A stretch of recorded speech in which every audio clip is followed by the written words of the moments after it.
Okay. Okay. Hear me out. This right here. Yeah. I'm gonna eat my words just a little bit here. I was a little bit off, and my first impressions of the show, let's just say this. I'm a little excited to talk about this because for once, I've actually genuinely enjoyed my experience with a live-action interpretation of a show that I grew up with. Yeah. Yeah, whatever. Oh, yeah, whatever. Boo, yeah, eat me. For starters, I said it already once. I was wrong. Now I've said it twice. Go fuck yourself, okay? It was weirdly decent. Weirdly decent. And if you watched the show as a kid, you were looking for something to binge, definitely give this Netflix attempt a shot. God knows I had nothing better going on. I binged this immediately. And now, obviously, this is going to include spoilers. However, if you've seen the original show, nothing here is really going to surprise you that much. So, keep that in mind. There's also a lot to talk about in this video. It's probably going to be longer than I expected.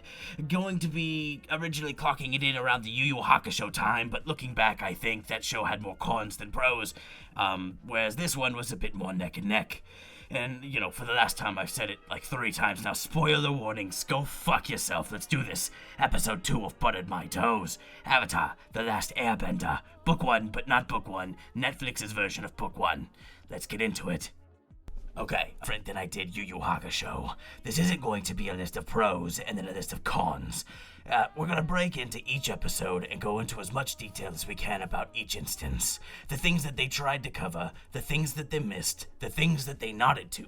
The list was pretty neck and neck throughout my entire experience, so to kick this show like a man dying of thirst on the side of the road would be an injustice. He's not some fuckboy from Ohio named Justin.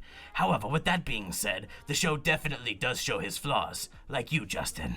However, there is enough here to be said that, there was a good mix. There's, stuff on the surface that I kind of enjoyed. I think we can definitely look at this show as the best that a live action has to offer, so let's talk about why. Okay, so episode 1. We get an opening with Sozin, which is actually kind of cool. We get the Storm episode right up front, so there's a lot of context and history to the world as we literally see Aang growing with Monkey Atso instead of it being a flashback in a couple of episodes, right? I don't have a problem with that. I like that we're doing world building early. Sure, we kind of subtract from those storylines, but with the compression, that's going to happen anyways. So, Sozin's opening, pretty fucking cool. Monkey Atso, I feel like they casted him well. He acts very well. His writing was done decently enough. I mean, shit, to be perfectly honest, and you'll hear me say this a lot, it's situational, but the acting and the casting in this was pretty fucking good. So again, Monkey Atso was done in really good, it was fantastic. He was great. He did a good job, and he kind of made up for some of the, I think, initial shock that I had seeing Aang. And that's no disrespect to the man playing Aang, but it's just hard to, that role is going to come with an immense amount of scrutiny, no matter what you do. So hats off for actually having the balls to take on that role in the first place. But with that being said, Monkey Atso was done well. The only thing that really pissed me off is that for some reason we didn't get to see him suffocate a room of firebenders. And I get it, Sozin was there, he's got plot armor, boo-hoo, but we could have seen Monkey Atso suffocate a room of people before Sozin walked in. I feel like that was just a missed opportunity, and it was one of the cooler parts about the, invasion of the air temple that Aang grew up in, so I was mad about that, but, other than that, Monkey Atso was done well. So, with that being said, episode 1's coming in kind of strong. Especially after the death we had. There's a lot of death in that episode, and I was really impressed with the fact that they were just like laying it out on the table. It's right here. Here's death, baby. It's right there for you to see. Wasn't that bad. I liked it. The scrutiny of it is that, what the fuck? When it comes to when death matters, why did we not pay attention, right? Like, what the fuck? But anyways, Gran was also a miss, and I'm gonna say that right now. Anyone who hates it, go ahead and hate on me for it, but Gran was a miss, and I'm gonna say this a lot. For as much as I'm pulling Gyatso's tail over here, there's a lot of acting that is just really hit or miss. They either nailed the casting or they fucked it up. And as that becomes more prevalent, you'll hear me talk later. There's one specific character that it's like, fuck, how could they have even casted this person? But in fact, yeah, it's mostly decent. So far, so good. It's kind of somewhere between like a car accident and then like a rhino giving birth to a sweaty, naked Jim Carrey. I was like entranced, enchanted, intrigued, and disgusted all at once. But yeah, episode 1, it was a pretty good experience. Couple pros, couple cons, but for the most part, you got what you expected. History on Aang and how we got to where we are. Now, for episode 2, we do the Kyoshi Island stuff. Let's be real. We didn't get to see Aang being a kid. There was no riding the Unagi. There was no juggling marbles with airbending. You know, there was none of like that. However, they did do the Sokka and Suki story pretty well. So there was a statue of Kyoshi in the show and in the live action. Except in the live action, it was kind of up in the mountains. And when the kids got there, they were like, oh, Aang's the Avatar. Because, you know, the Kyoshi warriors jump them and they're all kicking ass and Sokka's getting handed to him by a woman, right? And then, you know, out of nowhere, they're just like, oh, but if Aang was the one, there'd be a sign. And then, like, Kyoshi's, like, eyes, like, literally, like, Queen Mary or whatever, like, onto Aang, and it's tacky. It's tacky. That kind of kicked off the episode in a weird tone, but once again, they did the Sokka and Suki stuff really well. Let's just be, like honest. There's 0% Sokka doesn't have a boner. Right here. Because, look, let's just normalize being a 16-year-old boy for one goddamn second. Look at that. The chemistry between these characters was actually, like, palpable. Well, you know, it's like, I would almost care to say just as much as the original. Yeah, I said it. Don't do that, but yes, pretty good. Somehow, again, the casting really does manage to immerse you into the story, especially when, you know, some of them are just so good, it's hard not to. You know, and it's weird, because, now let's talk about this, because Kyoshi explains the whole Avatar state to Aang instead of Roku, and I don't know why they did that, until there was this massive fight scene with Kyoshi, and she, like, basically fucks everybody up, and hello, Unreal Engine 5, it looks amazing. But anyways, yeah, it just left a lot to be desired. I was like, oh, that's what it is. They're doing a Kyoshi show, I think, or something like that. So they just want people hyped on Kyoshi. Whatever. But other than that, it's exactly what you'd expect from this episode. We get to see the Kyoshi Island stuff. We get to finish off that exposition from the storm.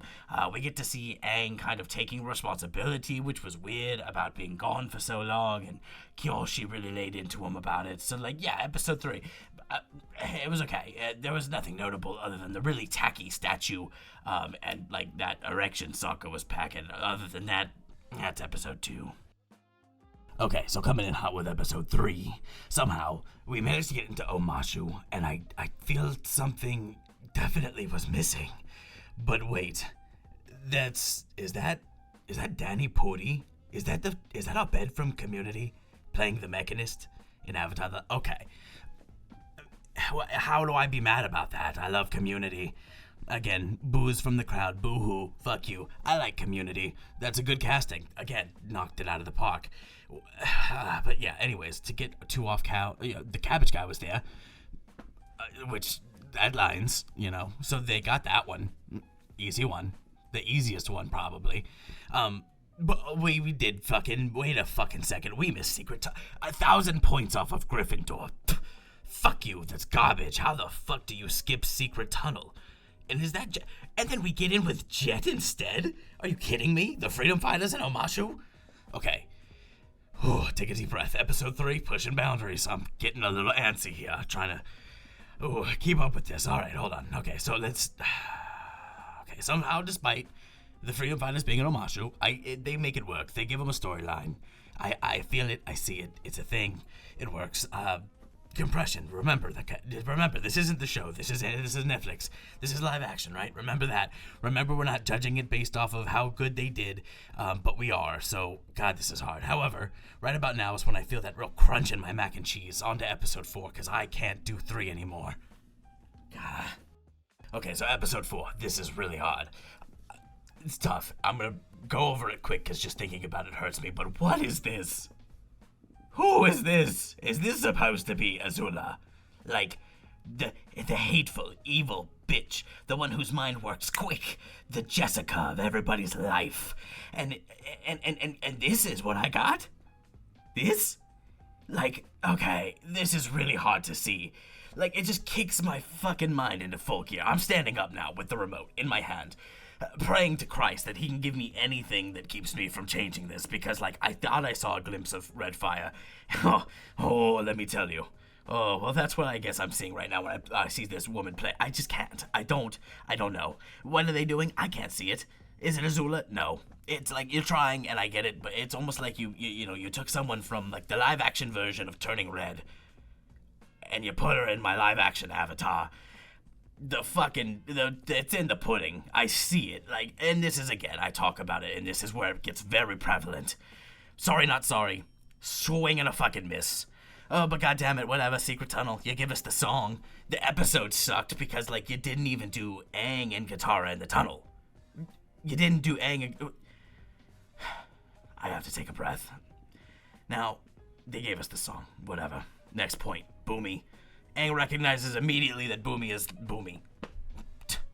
It's like, what? Now, they did give him, like, a separate deal. Like, Boomy is pissed off about, like, a real-life thing that I think in the show, I guess you could have seen as, like, it's like, oh, he just wants to fuck with Aang because he's weird. And I think that's the better Boomy that I liked. But in the show, he was more really, like down to earth. He was like, you disappeared. I watched everyone we knew die. Fuck you, Aang. You like to play games with people. That was the biggest fucking game anyone's ever played with me. I'm gonna fuck with you now. I'm gonna play games with you. So they gave him a separate deal. Was it good? Was it good? I don't know. You tell me, because honestly, I think they gave him a separate deal, but it just didn't feel as well motivated. I liked the idea of just Boomy being fucking whack out of his mind, but hey, White Lotus, right there on the floor, you see that? White Lotus. Spotting them out quick. It feels like a lot of Season 2 things are slipping into my Season 1, but I think actually looking back, that was in the animated series, so, you know what, nod to them, balls off, good job. The jet resolve, like, Jesus. We went with the strong woman approach with Katara, so, like, she froze him to the tree like she did in the show, but then she walks off with this line, and he's like, oh, something, Katara, and she's like, you didn't do this, Jet, I did, and then storms off. And I'm like, You know, it kind of was, like, really cool in the original series when Katara did that. She's like, what the fuck? How did I do that? Like, I'm a badass. And we get to, like, see herself getting stronger, you know, character development. I don't know. It was just super 21st century, whatever. But, acting like nothing happened, stupid. And then also, fucking Boomy. So, he showed him, Boomy's not shredded. How do you not shred Boomy? Come on. Easy fucking points. Give the man muscles. He's an old, shredded ass old man. Like, he's supposed to be fucking gunned out. Easy fucking points. Don't get me started on the Badgermoles. I already talked about this. They injected fucking Katara and Sokka into the secret tunnels. Into the secret tunnels of love. And then not only did we not talk about Oma or Shu or any of the actual, like none of the cool shit about the tunnels. Yay, whatever. Yeah, gave us secret tunnel. Whatever. You know, I could take the fact that we're there for a different reason and different characters are there. I mean, I believe it or not, I'll sit through some shit when I'm really bored and out of things to watch. But this just felt odd, you know? Plus, they made just the Badger Moles, they were like, it was like the alien ship from Gravity Falls. The Badger Moles didn't get soothed by music. Would it have killed you if you were gonna take everything great away from the Secret Tunnels episode? Would it have fucking killed you to play Secret Tunnel one more time? No. And soothe the Badger Moles? No. Instead, what the fuck? They saw the emotional status and their characters were like, oh, can you have it? And the Badger Moles, listen, it's fucking... Minus fucking points for that garbage, too. Jesus Christ. But in a world where I have nothing to do, again, I'm separating this from the original. That way, I don't feel like Stan and Kyle in that one episode where they talk about Indiana Jones. Because at this point now, I'm a little worried that I might need therapy. 5 is about where we are. And in this episode, we're going to go a lot into the spirit world. They basically took the whole...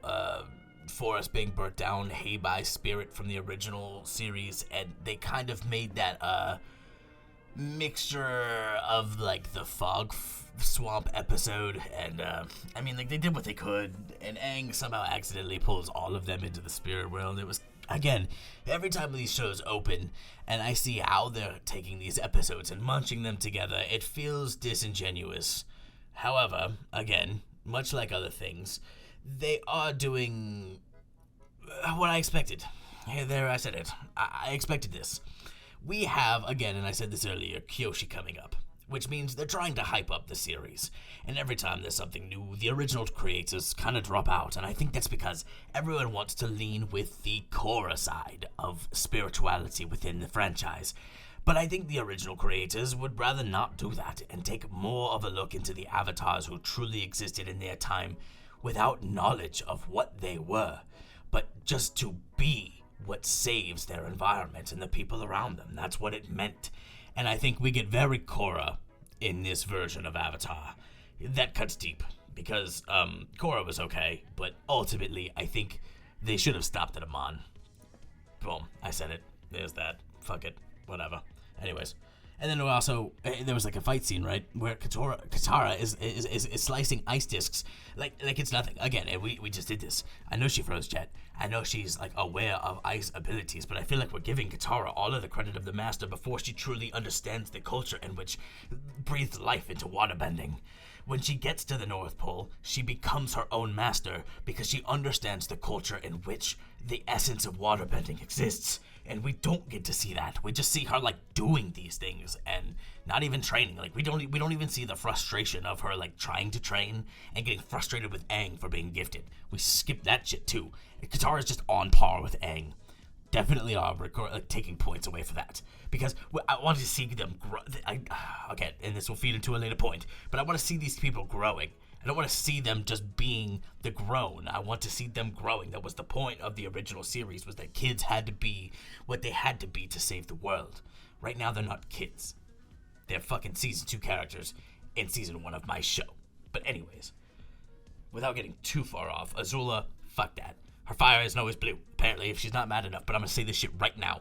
Azula was never not mad enough. By the time we saw Azula in season 2, she was the biggest bitch you've ever met.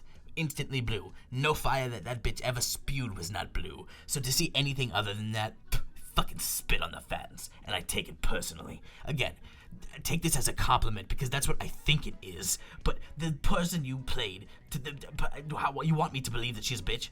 Look at that. Look at that face. She does not look like a hateful, angry bitch. She looks like she came from a fucking Turning Red live-action adaptation. Get her out of my Avatar. I've said that. And again, take that as a compliment. You don't look like a bitch. Whoever, this lady who's acting as her, you don't look like a bitch. Take it as a compliment as you will. It's all I have for you. Get out of my show. Anyways, with that being said, Spirit World Mumble Jumbo, we do get, and I will say this, 2 things for Sokka that felt unnecessary, and one I liked and one I hated. We got to see just a glimpse of him kind of lost in the spirit world, where he kind of fell, and then you see a fox come out of nowhere and talk to him a little bit, and I instantly was like, holy fuck, that's Princess Yui. Like, that's obvious. Like, you see the, and well, then they do the little turnaround when the fox leaves and the reveal of the thing, but like, it wasn't that big. Like, I put that together immediately, right? Okay, you can do that because I understand the relationship there. We all will very soon. We're getting close to the end, yeah. Oh, Jesus Christ. But anyways, so that, but then they also did this thing with Hakota. Listen, I'm going to say this now. These kids have enough daddy issues. Did we really need to add more daddy issues on top of the daddy issues? It feels like a hat on a hat. But there's this moment where Sokka witnesses his dad being a fucking cunt and talking about Sokka's inability to do anything. And I was really hoping they would turn this into a, like, oh, the forest plays tricks with you, but it wasn't. They made that canon, and, like, gross. Hakota, his whole job was leaving to fight. They didn't need to make him, like, an extra piece of shit before he left. Unnecessary. So, that pissed me off. But anyways. Alright, so episode 5. Yeah.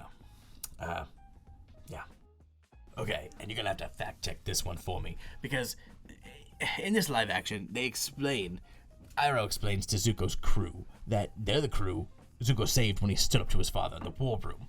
Now, I'm not even going to lean in exactly now on how flat that Agni Kai was, but either way, I'm not going to fact check this. I don't remember this, but it fits well. It kind of reminds me of the fox scene we saw last episode. They sprinkled that in there, and it fits the universe. That doesn't make me dislike the show or like the show anymore, but it's neat to see. It's the same with the Gyatso and Aang reuniting. You reuniting in the spirit world. It didn't happen.